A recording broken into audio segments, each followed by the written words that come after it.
CEI buyout and potential for carbon capture. All right. And so this is a big one. I've talked about this. So recently, Occidental Petroleum, right, which is Warren Buffett's one of his latest oil energy stocks that he was in recently. I know he started buying a lot of shares in 2021.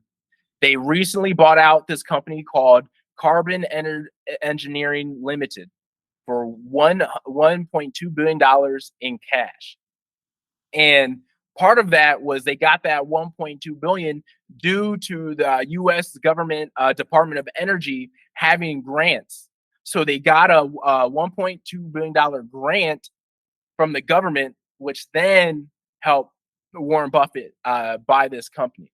And this is interesting. I know that for Camber Energy, the main portion of that is going to be in Canada.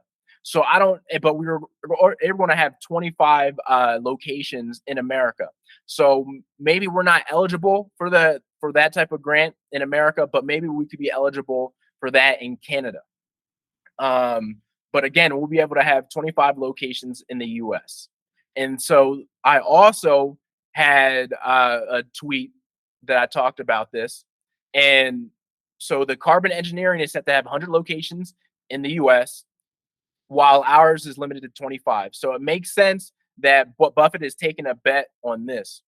But for ESG Energy, which Camber Energy owns, which CEI owns, we already have a running operation in Holyoke, and we have a second one that's underway in finance, and it should be almost done. And we have a third one that's under contract in Germany. So we're already having a lot of wheels and motions for our carbon capture products. If you go to Carbon Engineering's website, it's a pop-up shop. I don't even know if they're fully functional yet. We already have a fully functional operation in Holyoke. We're about to have a second one soon, and we're going to be in Germany. And so when I extrapolate that out to the potential for Camber Energy and CEI, that's just one of 5 branches of the business, right?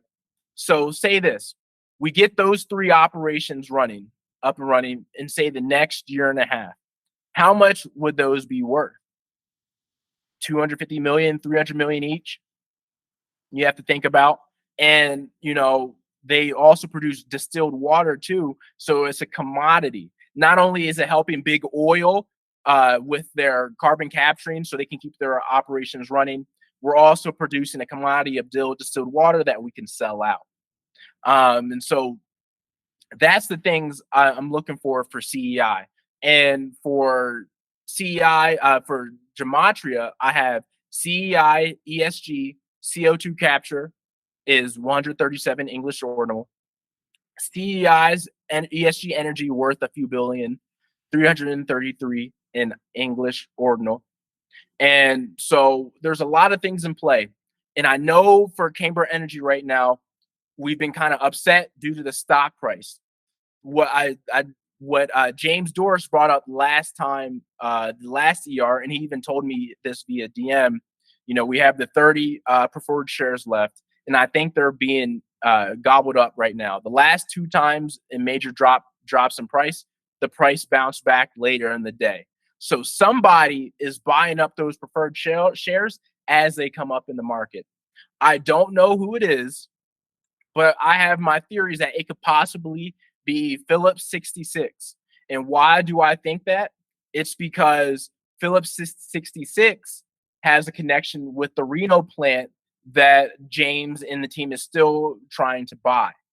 James told me that, they had a team go out 2 weeks ago to look at the project.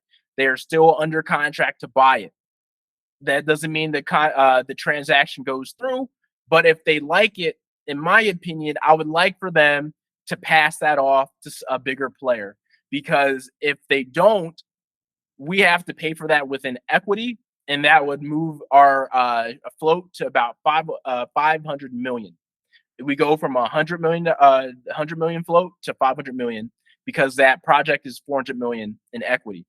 But if we have Phillips 66 come in and help us with that, maybe that can lessen the equity cost, and they could help us, generate some more safety and some more revenue.